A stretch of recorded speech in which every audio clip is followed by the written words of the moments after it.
You're a Muslim. Yes, sir. Why is that? Prophet Muhammad said there was a crack on the moon. You literally look into it, study it. There is a crack on the moon. I used to study Christianity as well as Islam. What did you learn when you actually studied Christianity? I learned that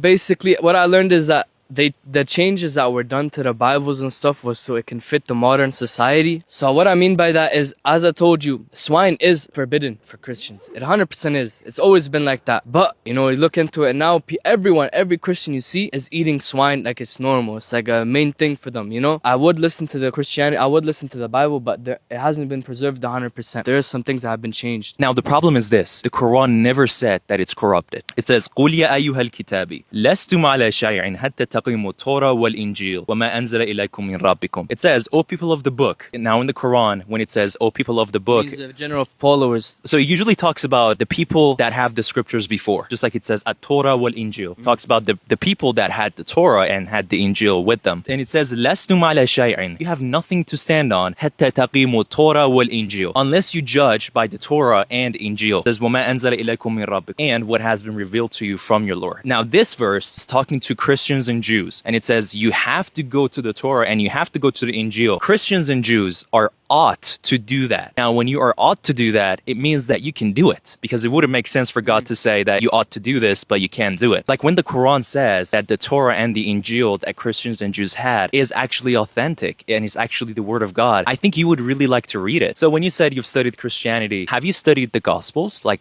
No. I think it's really important for us to go back to the eyewitnesses. Would you please consider reading what the eyewitnesses said about Jesus as well? Of course.